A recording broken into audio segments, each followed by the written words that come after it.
You know, in the world, we are building medical infrastructure in such a way that today all of us are expecting someday we will all be seriously ill. It need not be so. If you live with Narmada ji, it need not be so. And not just her, there are many others. It need not be so if you know how to manage the elements, if not all of them. It's very easy to bring water and air into your control. These are two elements which are easily accessible. If you do this combination well and little conscious about what you consume, you will never go to the doctor. There was a time, for the whole town there used to be one doctor and it was enough. Today every street has 5 doctors and it's not enough. This shows how we're living. When we forget how to live, when we do not respect what makes our life, the earth that we walk upon, air that we breathe, water that we drink, the very sky that holds us in place, when we have no respect and reverence for that, how they behave within us is very different. Today there is substantial scientific evidence to show that water has tremendous memory. If you just generate a thought looking at the water, the molecular structure of the water will change. Just a look, the molecular structure of the water will change. If you touch it, it will change. How you touch it is very important. So now for example, they're keeping it in a copper vessel with a flower on top of it, because this is the God. What other God? If you don't drink water for one day, this is the only God, no other God, isn't it? So, how you treat the water, the memory remains for a long period. So before we consume it or before it touches our body, how we treat the water changes the quality of everything in our system. This is a science we have always known, but today modern science has done enormous amount of experimentation on this. Now they're saying water is a liquid computer. The volume of memory and intelligence it carries by itself. It is a liquid computer, this is what they're saying, it's a fluid computer. We have always known this. What is called as tirth, why for one drop of water people go and stand in a temple, is because it has the memory of the divine. You want to take that into your system.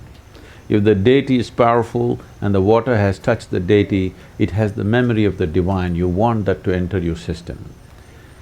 But being in a pure space like this, it's a blessing. If… there are certain ways with which you can be in the water. If one does that, every ailment, all chronic ailments will go.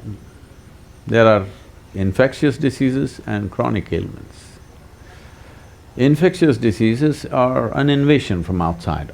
Other organisms are entering our body and troubling us. For this you need a doctor. You need warfare, you have to bomb them out. Chemical warfare is normally what we're doing. But over 70% of human ailments are self-help. We manufacture that within our system. This is simply because fundamentally, the way we are treating the elements within ourselves and around ourselves. The so-called modern life has absolutely no reverence to the substances which make our life. The life-making material is being treated badly and we're expecting it'll behave well within us and it will not. So being here at Narmada, it's time we bring back this culture because it's gone a full circle. Now modern science is insisting that water, the way you treat it is the way it's going to behave within you. And we must learn to treat it well. If we want to be healthy, if we want to be well, if we want to be successful, if you want to be prosperous, for all these things it's important the elements within you cooperate. If they don't cooperate, nothing will work.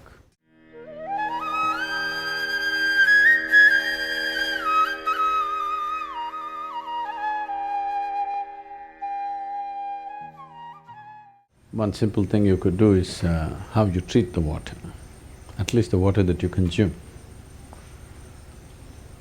I know today everybody is drinking water from plastic bottles. If you keep it in a metal vessel, particularly copper or copper alloy, the very nature of the water will change. And traditionally, I don't know if it's still maintained in this part of the country, but in southern India, even now it's pretty common in traditional homes, where every day there is a puja for the water vessel. They will put some vibhuti on it, some kumkum on it, and there's a small arati for the thing, because the water should… water has a enormous amount of memory, it remembers how you have treated and accordingly it'll behave. This is something very simple, everybody can start. And as a part of this, in Tamil Nadu, we've been encouraging people to use copper vessels, pure copper vessels, because copper is such a… it's the best conducting metal and it energizes the water.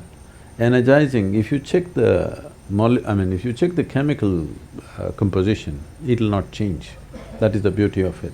It's only the molecular structure of the water that will change. You might have experienced this. Suppose you ever… is there a waterfall in Narmada anywhere? There's a waterfall.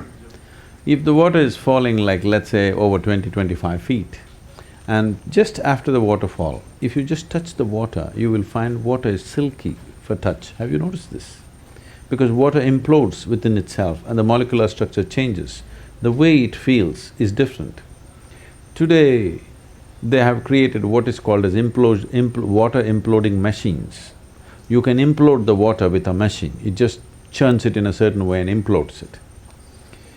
It has been found that if you use water imploding machines, with 10% of the water, you can grow the plants the same way as you're growing. The water consumption will come down. With 10% of water, the plants will yield the same, because the imploded water becomes silky and its ability to become a part of the plant system or tree is much, much better. So, if you're in agriculture, imploding machines can come. It's… some people have patented it in UK. We are trying to bring some machines and give this service to the local farmers in Tamil Nadu so that people can use imploded water and their water consumption in the fields will come down dramatically, because how long you pump the water, electricity not being free these days, it gets very expensive for the farmer. If the amount of water he needs to pump on his field is much less, it'll make a big difference. For daily consumption, just a copper vessel, every day if you have something, if you light a lamp next to it, if necessary, just one flower, the very way the water behaves within you will change. And before you consume just one moment of gratitude and reverence, because this is the material with which you're making your life, not with some unknown god. This is the material that makes your life every moment. And how you treat it is very important in your emotion, in your thought. If you hold water as… if you don't even have to think Devi stuff, you just understand the reality. The fact of it is, without it you cannot survive. Yes? Whatever is the basis of your survival, you bow down, isn't it?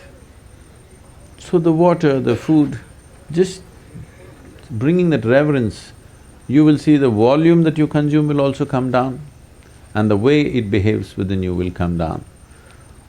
If you don't catch an infection, if you treat these elements properly, as I said earlier, most probably you won't see a doctor's face unless you're one.